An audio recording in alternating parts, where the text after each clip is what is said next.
Good morning, everybody. Welcome to Unity Temple in the Plaza, a place where diversity is praised and peace and harmony are rewards. I welcome you to our Sunday streaming service. This is a very special service in that I have four people who I admire and I trust their judgment, and they're going to share with us some of their thoughts and feelings about the issues we face today, not only in Kansas City, or not only in the United States, but across the entire globe. As we begin the service, I would like to remind you that we appreciate you being here. If you have any suggestions whatsoever on how we can improve this service, please let us know.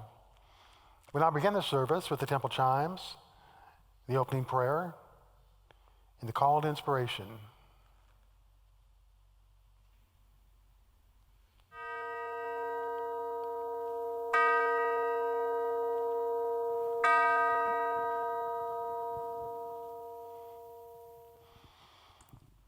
Please join with me if you choose.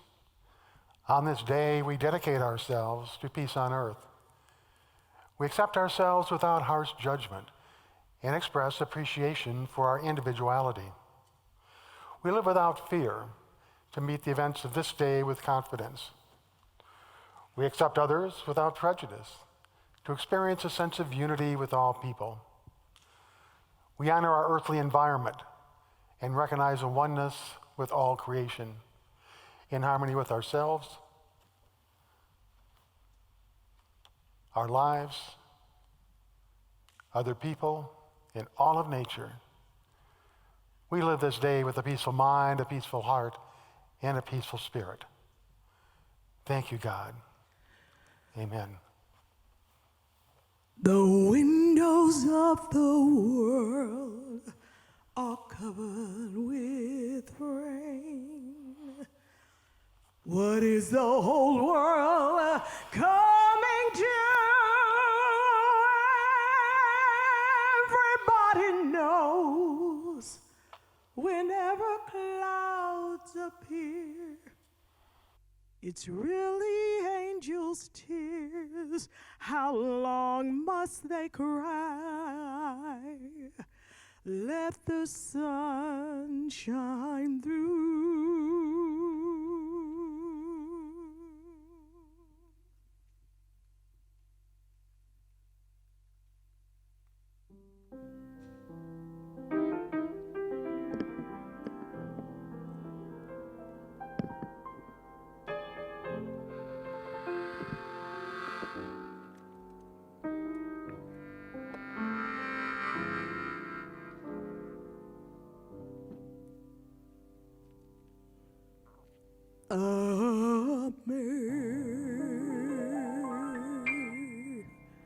Amazing grace,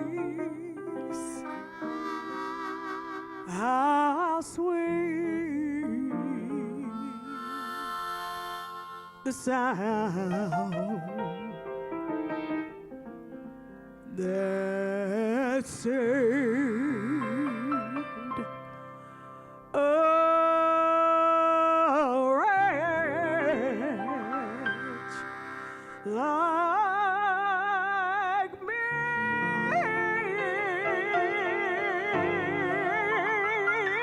I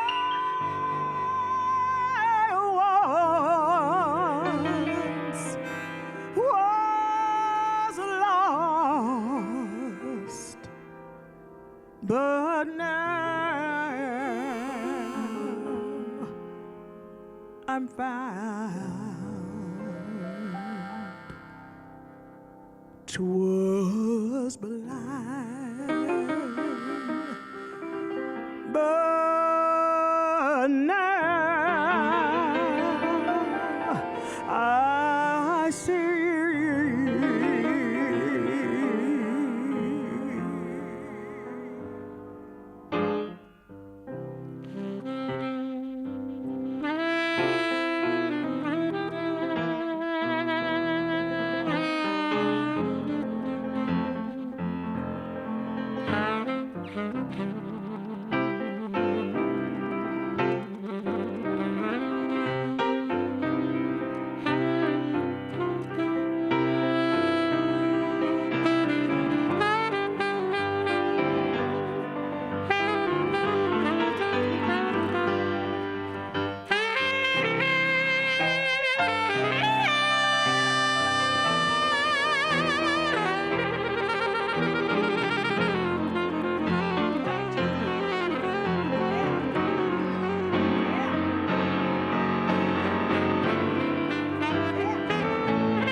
How sweet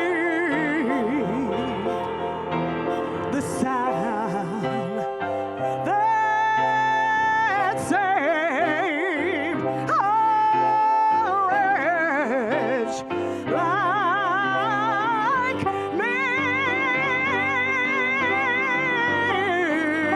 I once was lost, but now I'm found. 'Twas blind, but now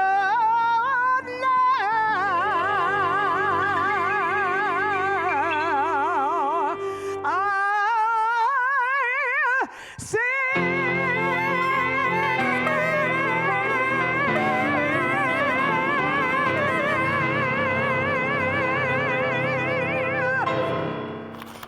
Thank you so much. To our viewers out there, I'd like to introduce our musicians today. We have Millie Edwards, of course, who you all know, Mr. Jim Mayer on the saxophone, Clay Kirkland on the harmonica, and can you get a shot of Tim Whitmer in here? There he is, Tim Whitmer on the piano. Thank you all for coming and making this a very enjoyable service. I have a great deal of joy and pride in introducing the guests that we have this morning. And I would like to have them come up on stage and share with you some of their thoughts. They're all very involved in the community, and they're all very upstanding, successful people. So we will begin with Brian Johnson,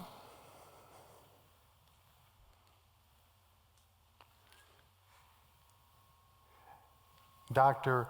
Deepika Polaneni,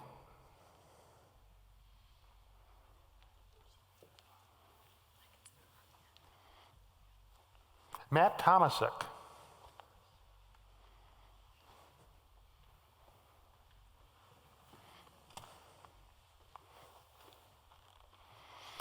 and Reverend Linda McClellan.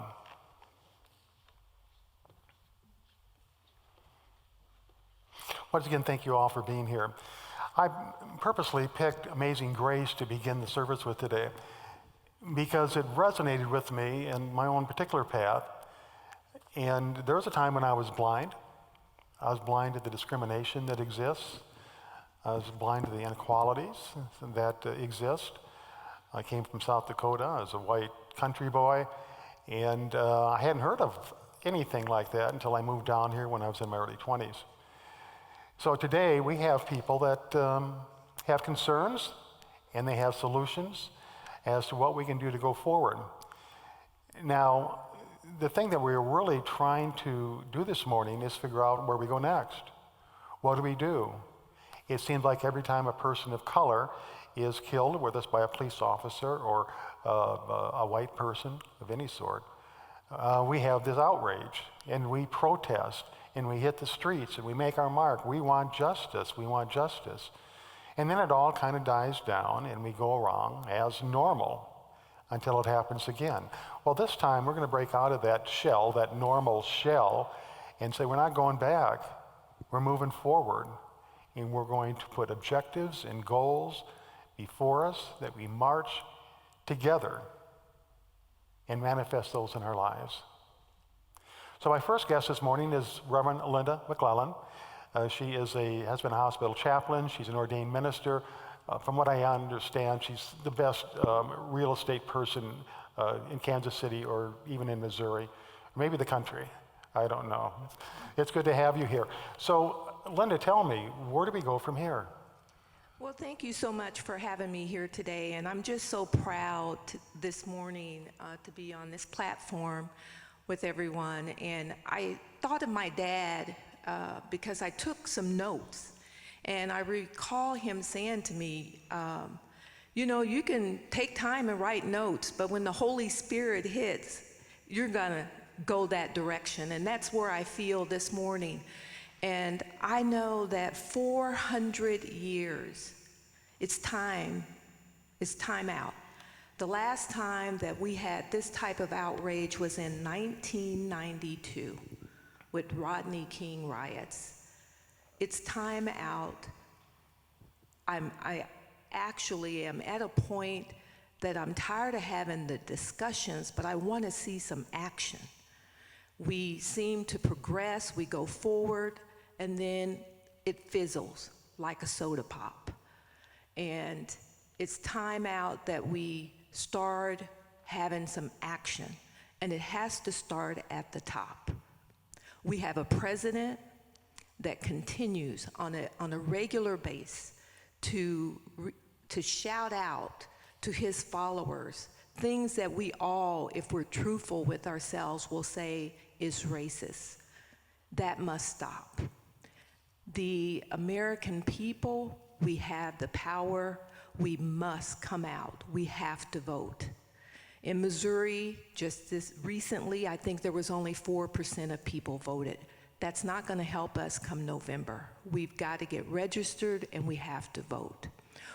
When we start at the top, we also need to get rid of the electoral college. The rightful owner did not get to take her seat as presidency. We also need to get rid of Citizens United. That is an organization that can purchase votes. It should be one vote, one person.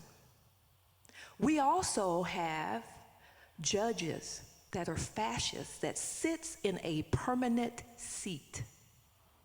We need to put limitations on how long judges can stay. Otherwise, that racism is there, it's rooted, and it has a permanent seat at the table. We can go further. I heard how institutions, lending institutions want to help, they want to make a difference. How about we stop using credit scores to judge if someone can get home ownership? If we know that we have this great disparity between races because of racism, why not use a sliding scale? If we can have leniency given to people like a Paul Manafort, Michael Cohen, Joe Aparo, the list could go on and on. Those are some real thugs, in my opinion. So why can't we allow the people that have, especially people of color, that have this petty theft, are in jail or prison because of marijuana, why don't we show them a little mercy? We have not only the lending institutions doing it, but we also have in the industry that I work, real estate. The thought that we have been responsible in this field to cause the segregation in our countries, because I think it's all over, shame on us. We have to quit doing the white flight. We have to quit separating when we go out and show clients that don't tell them, you don't want to live in this neighborhood. We have laws we're supposed to follow. We need to be ethical about that. We've got to stop that. We also have to look at it from a standpoint that if we are going to move forward, we've got to come together. I need people, this is not, in my opinion, a race war, but this is about fascism from the very top. And if we're going to move forward and do things about it, then you're going to have to take your knee off of my neck, off of people of color's necks, when you see racism. You're going to have to take your knee off of our necks when you think you're superior to another race. You're gonna have to take your knee off of our neck. No more. We have to hold people accountable. The mayor, and I want to give a shout out to Mayor Quentin Lucas. I think he's doing a great job, but we've got to start having responsibility, consequences when police are using force on people and killing our young men and women. You want to talk about there are no black men in the household? A lot of it is because they're jailed. We have so many people of color jailed because of this type of thing we're dealing with right today in the 21st century. It is time out. If you see racism, take your knee off our neck and report it. Cameras are going to save us from the Karens of the world. Quit clutching your pearls. Know that we are all a human race. If you do some prehistory studying, we all have a mother from Africa. Please, time out. This is the 21st century. We are one race, the human race. Thank you. Thank you very much, Linda.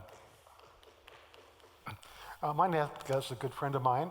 I met him a couple years ago when he was a police officer for Kansas City, Missouri. And he was transforming an area in town that had been ripe with crime and homelessness and all sorts of other things. And he went in and took a different approach. Instead of arresting the people that were intoxicated or causing problems, he would take them to the community center and give them lunch. And he became their friend. And I don't know the exact statistics, but I believe the crime rate in that area, or the rest in that area, went down something like 70%. A couple years later, he called me and told me that he had bought a church in Kansas City, Kansas, an old dilapidated Catholic church that was no longer being used. So a friend of mine along with me went out to see his church, and we went in, and he had this dream that I couldn't imagine, because it was one that the current state of the church simply couldn't accommodate. But here we go 2 years later, and Matt has created PAL, which is the Police Athletic League, and he pairs kids up with cops. He's turned it into a beautiful gym and a workout center and a community center. And the police officers and the youth in the community are becoming friends, and they have common goals. And this is something that I think we need more of. Anyway, I present to you Matt Tomasek. Thanks, Duke. Thanks for having me here. I have to say, I almost didn't make it. I just flew in, and boy, are my arms tired. And before I start, how about the music? It's always world class here. I mean, truly, I thought I was on Broadway. That was really good stuff. Great job. Kind of my story is, I was a policeman in Kansas City, Missouri for 23 years, and I did a couple years in patrol and then 6 years in narcotics undercover. I worked 3 of those years with a federal task force, and it was a lot of fun. My wife was pregnant with our first child, and we decided it's a chaotic job, so I knew it was probably time for a change, but I did some self-reflecting, and I realized the conclusion I continued to come back to was that even though we took hundreds and hundreds of pounds of dangerous narcotics off the street and seized millions of dollars and worked really hard, if I was being honest with myself, all we really did was remove one group from the chain and made them really sad, and made the group below them really happy because they were going to elevate. So I looked for a job in community policing and ended up down on the west side in Kansas City, Missouri. I took that job. And it was particularly back then, it was in pretty rough shape. You'd have over 100 guys congregate outside the liquor store. Royal Liquor's there for, some were there for day labor, some were there just to hang out and get drunk, and some were there to do criminal activity. And so my partner and I, no one needs to tell us what to do. We go to work and we start zero tolerance, and we start taking people to jail and writing tickets. And, honestly, I always say I'm not the smartest guy in the world, but I know how to work hard. And that's what we did. We worked hard. We were working hard for the residents of that community. There was certainly more than the area's share of violent crime there, but the biggest complaint we'd hear from the neighbors in the community was that public urination was out of control, and it smelled, particularly when it was hot, and you'd have a lot of panhandling. Women would be catcalled. There was a lot of things of that nature. So anyway, for 2 years, my partner and I, we couldn't have worked any harder. And I get a call over the radio to come see the desk sergeant. And the desk sergeant, it's like an old 70s cop movie. He's gruff, he's angry, he doesn't want to talk to you, and like if you create paperwork for him, he'll bury you. It's that guy. And he calls me in, he says, "Thomasik, the mayor says the west side smells like pee. You got 2 weeks to respond to the chief of how you're gonna fix it." And apparently a friend of the mayor made this accurate observation and told the mayor, and the mayor told the chief, and then it rolls down to me, and I got 2 weeks to fix it. And the first thought that popped into my head was, maybe I'll go work homicide, because I always wanted to work homicide, and I can't work any harder here. And I went down to our community center. We had Linda Callan was the director of the CAN Center down there. We had a small office, the stove and a bathroom and a couple desks. And I was kind of softening her up for my departure, and she looked at me and said, "Why don't we let them use our bathroom? That's got to help, right?" And I said, "I don't know." And she said, "We can also afford to put a pot of beans on the stove and a cup of coffee, because if you're not worried where your next meal's coming from, everything gets a little better." And I have to tell you, only because I had no other option, because I'd tried every play in the police playbook, nothing worked. Nothing got better when I was that whole 2 years, no matter how hard I worked. And honestly, things got a little worse. But I said, okay. And we invited the guys in, and almost instantly, well, I'll tell you instantly, things got better, because the majority of people would rather come inside and use a restroom than go in the alley. But that was the start of a relationship with the men. And I'd love to take credit for a 50 or 70% reduction in crime, Duke, but it was 57% reduction of calls for service. I'm a car salesman. What's that? I'm a car salesman. Yeah. I always up everything. So, which is pretty phenomenal. But I'll tell you, when I reflect on that, I wasn't seeing these people as human beings for the first 2 years. I was seeing them as an obstacle to my success.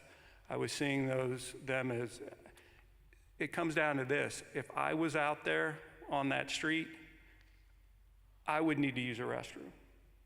And if I didn't have one to use, that's where I would end up. So things got drastically better when I input their humanity into the equation. Relationships skyrocketed, major crime solved skyrocketed, because there was trust, and I was getting information, and we were partners. That was my paradigm shift. Yeah, that's an incredible accomplishment you had down there. And actually, wasn't it on PBS? Didn't they do a video of it? The approach was, and Linda Callan, she passed a few years ago, but my partner and I, Chato Villalobos, always say that Linda taught us how to be policemen, and it was her leadership. And it was featured on the front page of the New York Times and PBS national documentary because it was effective in just about every measurable. Well, that is terrific. Thank you so much. My next guest is Brian Johnson, also a good friend of mine, and he's very active in the community. And he's in a interracial marriage, and he has 2 children, which is kind of a different perspective because he's, I imagine, kind of balancing both the white and the black and stuff. So tell us, Brian, how you're doing and what you think about this. Well, thank you. I'm glad to be here back at Unity. And wow, what an honor to be up here with you, Duke, and all of you, Linda, I've known for years. And, I just got to say, this is probably one of the most complicated times of my life, really trying to make sense of things. I have to be honest, I've gone through a lot of crossroads in my life, personally and socially, and I grew up in 64130, right? Murder factory. That's the part, for those of you who don't know, that's the part of Kansas City that has the highest number of convicted murderers in the state that go to penitentiary. That is the zip code that I grew up in, and I grew up under the auspices of multiple administrations that we experienced the extreme efficacy of benign neglect in communities, and those were communities of color. And yet, having gone through that and come of age and being a member of the community now, I find myself very conflicted on many levels, not only to the cause of the current state of affairs that we find ourselves in, but also in what are the appropriate solutions, right? And I gotta, if I'm to be honest with you, I have to really say I don't know. I have to be honest with you and say I really don't know what to do next, to be honest, right? And what I don't want to do is make the mistake that I have made before in the past, and so many of us make, and that is to do nothing because I think I can only do a little. And I think socially, I think we fall into that trap of, well, I can only do a little, so really I'm not going to do anything. And really the only things that are worth doing are generally those things that are the little things, right? Because that's how big things are accomplished. So I really have been thinking lately, so what lessons do I, as a father, try to pass on to my children, right? What can I bring to the table that is of some small measure, but it's something that's actionable? And what I keep coming back to is this idea of love. And I know. I mean, even I hear myself say it out loud. It's like, oh, okay, yeah, all right. Sure, love. Okay, got it. Yeah, of course. But I think I have when I think of it in a bit of a different way. I grew up Catholic, and I remember, for years I've remembered the Gospel of Luke. So bear with me, where it talks about love God with all your heart. Well, then the problem is, okay, well, how do I do that? Well, I'm going to paraphrase here. It goes on to say, well, love thy neighbor as thy love thyself. Okay, well, great. So where me personally, where I've gotten stuck is in the love the neighbor part. And I tell you, that's a kind of difficult thing to do, especially if you're a guy like me who doesn't really focus on the love yourself part. Right? So the love thy neighbor is a natural outpouring of loving ourselves. And so what it tells me is, what my idea of that is, I really have to focus on loving myself. when I focus on loving myself, the natural result of that is me loving my neighbor. I'm incapable of doing some of the things that I see people doing to other people if I love myself. Now, if I'm engaged in self-loathing, well, I'm capable of doing all kinds of horrific things to other people. Right? And I can rationalize those things and I can justify those things because I really don't love myself. So I think the solution is, for me, is learning to love myself, which is really the more difficult side of the coin, because I know me right? Better than you know me, right? I know all the foibles and the picadillos, right? I know all the secret thoughts, right? I know all the disappointments. I know all the limitations. And I know all the things that need to be forgiven. You know, I know all the behaviors, all the moral inflexibilities. I know all of these things about myself, or at least I have ideas about them. And yet I'm still called to love myself in spite of those things. And when I practice those principles, I find it much easier to practice love for others. And for me, it's very simple things. For me, having a family, it may be, I don't know this to be true, but it may be a little bit easier for me. I found it to be easier to think if I treat myself just the way I treat my children. And so that means when I get in a car, maybe I put my seatbelt on. That's an act of love, self-love, right? I would never drive down the highway with my children in the back seat the way I drive with myself in the car.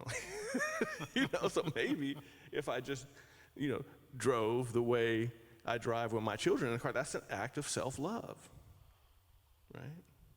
And it has implications, right, on other people. I was playing basketball not long ago with some friends, and I fell down and hit my head pretty good, and had a headache for a few days, and said, you know, if this goes on for another few days, I think I may go to the doctor. So I would never do my son like that, right? I mean, he'd be in urgent care that day, right? You know? So that's an act of self-love, right? If I treat myself the way I would treat, if I just treat myself the way I would treat those people that I love, you know? And maybe I can change things a bit. That's the small act that I can do starting right now, and I can engage in every day. That's one of those small things that I can do to contribute. While I think about, or while I look at what contributions I can make on a larger scale in society, because I think those are wonderful things that, you know, both of you have talked about that are doing, but gosh, those are some big things, right? And I got to think, well, you know, how do I, you know, when do I fit that in, right? But what I can do right now, what I can start to do this very moment is engage in self-love, right? And start to, I try to identify other areas of contribution. And if I can do that for myself, then perhaps I can change some things for my children. And if I can change my home, well then, if a person can change a home, then they can change a family. And if I can change a family, well, maybe I can change a block, right? Well, if I can change a block, well, maybe I can change a street. Well, if you can change a street, maybe you can change a neighborhood. Well, gosh, if I can change a neighborhood, well, maybe I can change a community. Well, if you can change a community, maybe you can change a city. Well, if I can change a city, maybe you can change a state. If you can change a state, maybe you can change a country. If you can change a country, maybe you can change the world. And so as I've heard over the centuries of wisdom through spirituality and religion and various philosophies, the idea is, you know, maybe love is really the answer to changing the world. Maybe, you know, maybe that thread carries through all of this. The problem I have is, well, how do I do that? Maybe when I go home, I just put the seatbelt on and I don't drive like a maniac. Maybe I start there, right? And hopefully that can transcend into change elsewhere in these really big matters. And I know that when I love myself, I cannot treat others with injustice. It's just impossible to do. And anyway, I think that's it. You know, Brian, I resonate with what you say. Self-love is so important. I don't believe we can love anybody else, not even our children, any more than we love ourselves, which is very hard to understand. A lot of times I run into resistance with this love thing because somebody's, love is for my kids, love is for my mom and dad, love is for my best friend. I cannot love people that I don't agree with, can't love people that are out there doing bad things. But the love Jesus talked about was very, very simple. It narrows down to just be kind. You know, we don't have to agree with people. We don't have to hang out with them. We don't have to do anything. Just be kind and compassionate, especially for what's going on in our country today. Be compassionate to the people that do have the knee on their neck and understand that their pain is our pain. I can't get around it. If there's pain in this city, in this state, in this country, it's my pain, and I feel it when it comes at me through the news and stuff. So I really appreciate what you had to say and loving yourself. And then once you do that, it just radiates out, and everybody becomes a friend. Yeah. Our next guest is Dr. Deepika Polaneni, and she's with KU Med Center, a good friend of mine. She comes here often to talk to us about the COVID-19 virus and, you know, what are some of the safety measures we can take and where we're at with that. Today she comes to talk to us about a different matter, and that is about the ongoing racial divide and the protests, Black Lives Matter, all the unrest that is going on. And as a person of color, she also has met with a lot of very uneasy and hurtful things. She also has 2 kids, and they run into discriminations occasionally. So, Dr. Polaneni, please tell us what you have to say. Where do I start? Anyone who knows me knows that I generally tend to speak very extemporaneously, and I agree with what you were saying, Reverend Linda, when you prepare notes, which I rarely do. So this was really a big deal, probably the second time in my life I came with note cards to anything. And then you get in the moment and you realize, you know, there's so much more in your message. So I'll do my best to be succinct, but that's never been my strength. First of all, I want to say that it's an honor for me, really, to be up here with all of you. And my goal in coming here to talk today is to speak from my background, which, you know, in my training, I have degrees in sociology, epidemiology, a doctorate of medicine, a master's in public health, and my research does involve genetics. I feel like I can talk about race some, but I'm more interested in talking to this congregation today about what racism means even within our congregation, about how systemic racism is, and how people that sometimes you don't think have experienced racism or that you don't want to know have experienced racism. And although I think that we have had discussions, I'm not sure that we have had discussions the way that we have the opportunity for now. Social media has changed the way that we get messages out and everywhere, and I would be hard-pressed to find someone in this country who doesn't know about this as it's actively unfolding right now. So I would challenge our congregants to go ahead and actually have the discussions, not just be a bystander and listen, but actually start asking people that you know, people of color, people who are Black, people who are Indigenous. If you don't know about their stories, I will tell you that I understand and completely affirm that people of color and Black people may not be ready right now to go ahead and do teaching, because there has been a long time of teaching and there are plenty of resources being made out there to pick up and run with. But asking and listening is a very different thing. And I think there are so many people who are craving for their stories to be heard. As a person of color, Duke, I appreciate that you brought up that my family has had experiences and my sons have had experiences. But I want to be very frank in saying that my objective to sit up here on this platform today is not to tell you or anyone here on this platform about the experiences of racism that we have had as brown people or as Asian Americans. I actually want to use this platform to amplify the voice of my black peers, colleagues, brothers, sisters, because I truly believe in the principle that a rising tide lifts all boats. We have experienced things, yes, but I can also say that although my parents came to this country with very little in their pockets, they did not come to this country as slaves.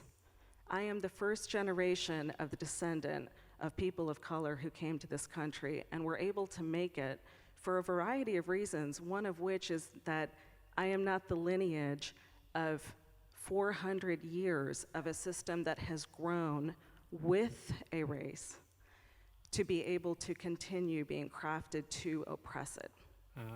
That distinction must be made. There are plenty of Asian Americans who have walked in complicity and passed.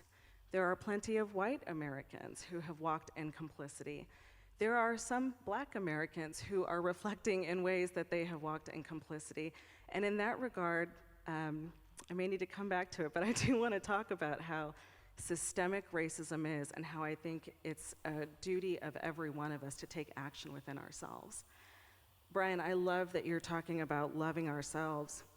I can tell you that as a woman of color, one of my first experiences here at Unity was really, looking at what I wanted my future to look like. And I remember that Reverend Nima Janet Taylor, who used to be here, was leading us through actually clipping out pictures of what we wanted our future to look like. I picked out a picture of a beautiful black woman standing in a gorgeous gown. And I said to Reverend Sandra Campbell, I picked this picture because there is this beautiful woman of color and I don't really get to see pictures that look like me. And she said, well, you're ordering the wrong magazines. And my point in saying that, again, is not to turn this to me, but to help people who may not think about this understand how institutionalized and systemic racism is. Representation matters. And when my friend Brian is talking about self-love versus self-loathing behavior, I think that we actually do need to address that in the context of racism, of how many young men of color are raised in self-loathing behavior because of the images that are presented and portrayed around them. Or how I was raised with an idea of what beauty is, and Reverend Sandra Campbell needed to tell me that I was getting the wrong magazines. These are principles that we need to consider, and that I just frankly do feel that many of our white congregants may not realize. If I can continue just a little. Oh, yes, please, go.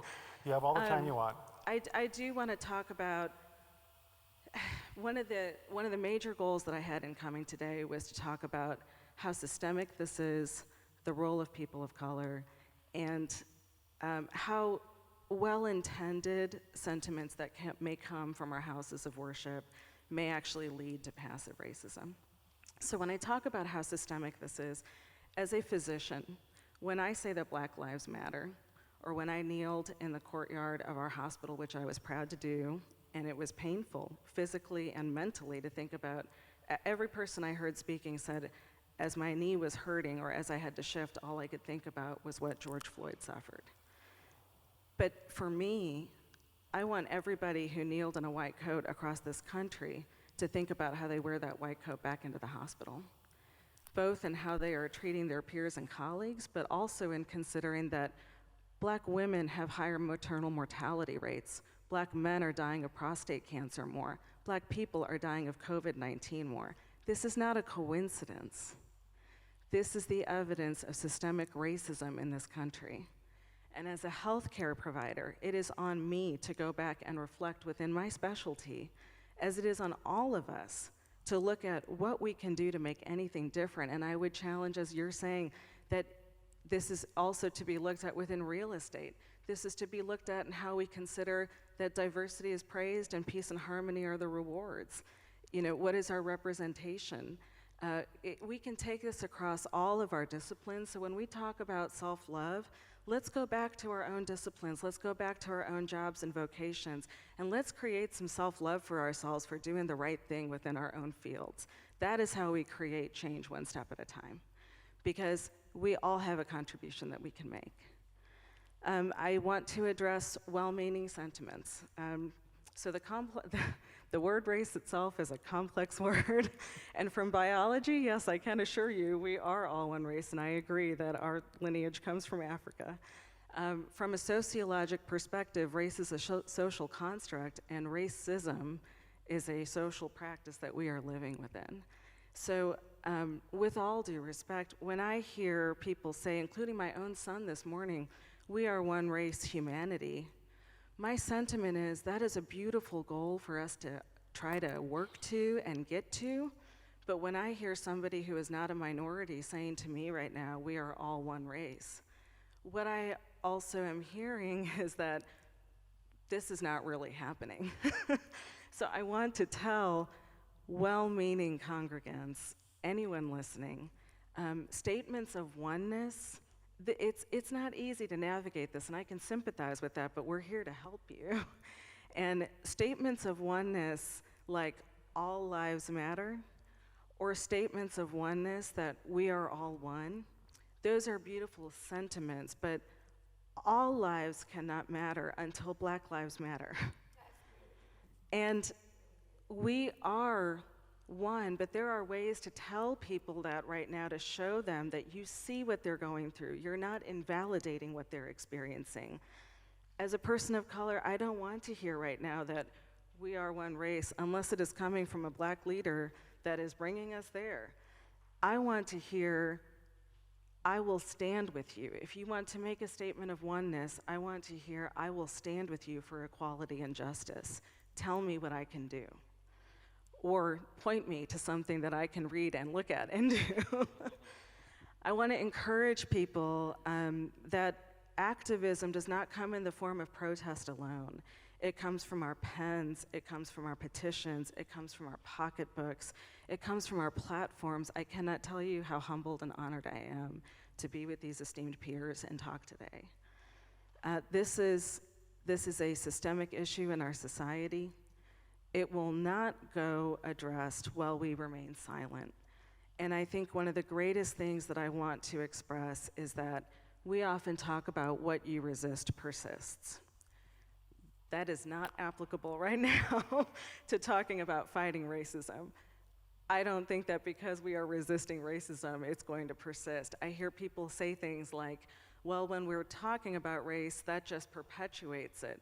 No, you can't make a problem go away by sweeping it under the rug. That is not what we are preaching here at Unity, I believe. That's right. When I hear what we resist persists, the way that that translates to me for the conversations that we are having now is that a great many people feel uncomfortable. They may feel shame. They may feel defensive, even if they have never willingly or knowingly committed a racist act themselves. There are so many people who I personally talk to that become defensive. Ask yourself why. This has been steeped into our society in so many ways, and maybe it is uncomfortable for you to look around and realize this is a pandemic. This is an infectious disease that has made its way through our society for centuries.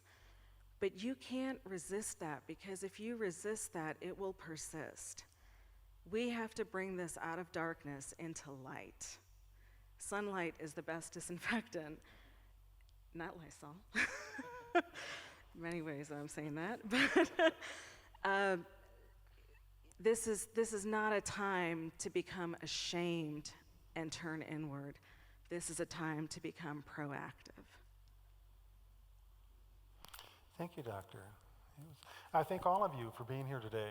I think that everybody had something very important to say, and the next step is action. So for a moment, we're just going to take a deep breath and go into the silence for a moment, and just take a time for a short meditation. I invite you to make yourself comfortable in your seat. Take a deep breath, and as you exhale, slowly relax every muscle in your body. Take another deep breath. And this time as you exhale, say to yourself, I am peace. I have peace. I express peace. I generate peace.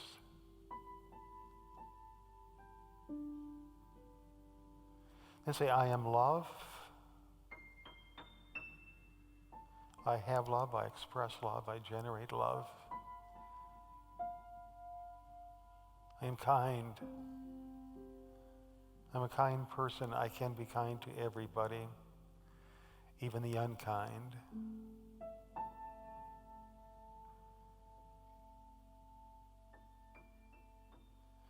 And I'm all-encompassing. I don't give my kindness and my love to certain people and not to other people. But it's to everybody.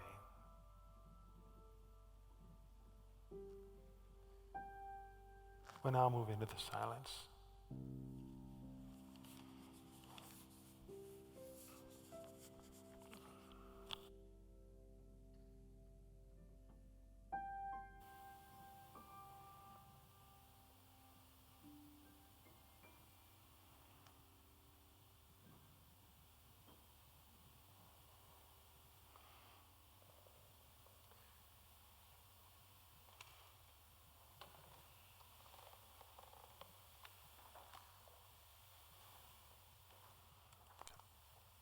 You can go ahead and move.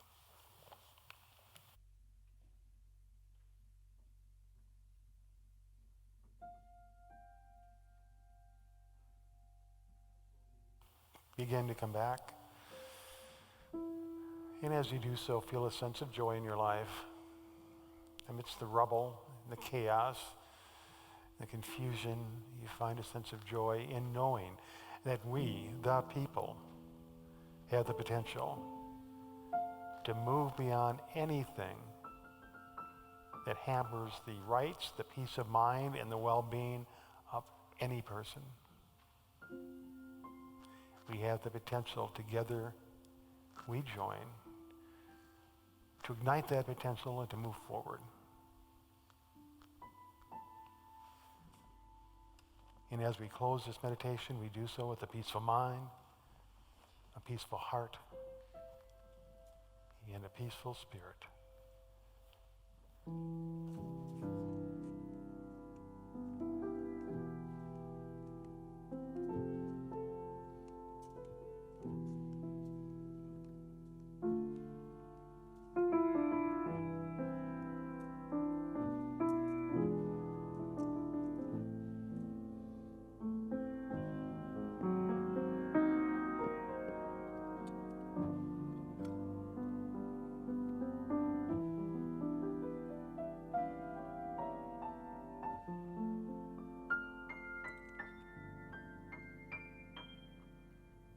I see trees of green, red roses too. I see them bloom for me and you. And I think to myself,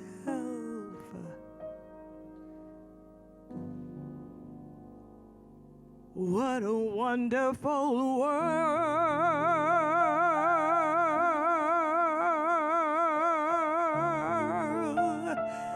I see skies of blue, clouds of white, bright blessed days, and warm sacred nights. And I think to myself, what a wonderful world.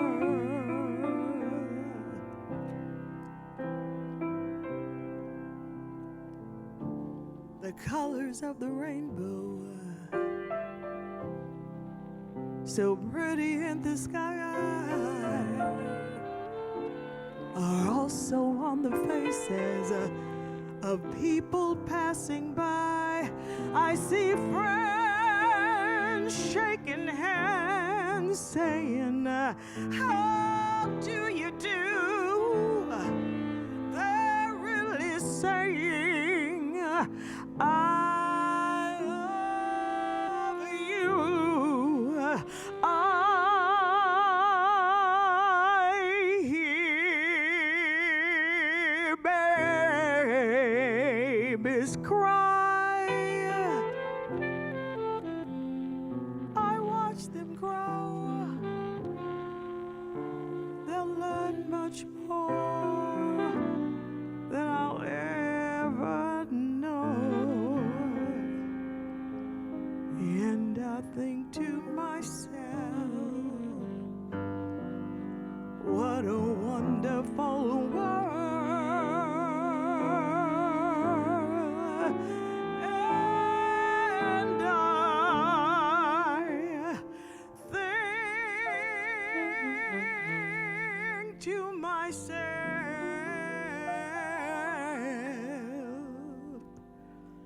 what a wonderful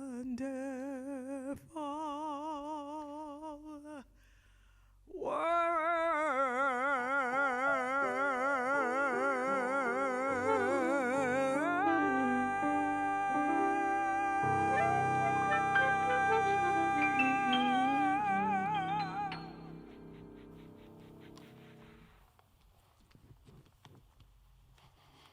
Thank you, Jim and Millie.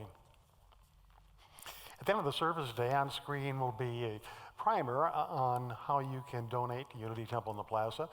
Your offerings are greatly received with appreciation and a true sense of appreciation for you. This is a difficult time, as you know, between the COVID-19 and the protests and many other things that are going on. So I hope that you're safe and know that we're here, whether it's for a phone call or if you want to pop in for a visit, please think of that. We'll now close the service with "Oh Happy Day."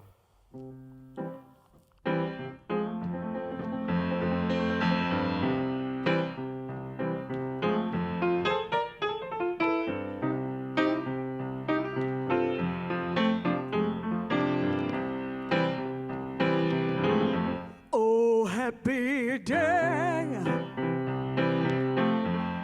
Oh, happy day. When Jesus washed.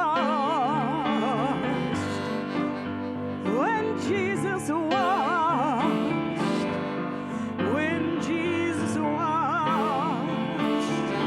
He washed my fears away.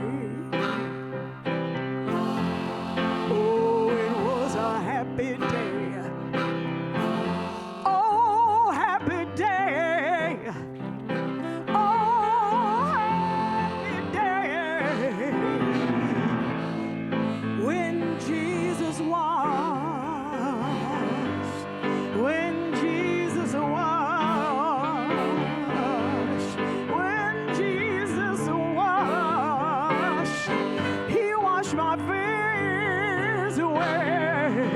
Oh, it was a happy day. He taught me how to watch, fight and pray, fight and pray, and live rejoicing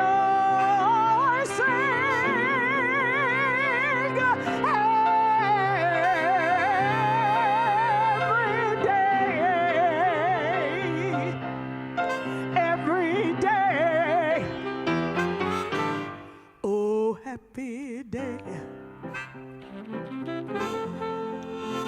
Oh, happy day. When I get to heaven, y'all, I'm gonna walk around, y'all. It's gonna be a happy day. It's gonna be a happy day. When I get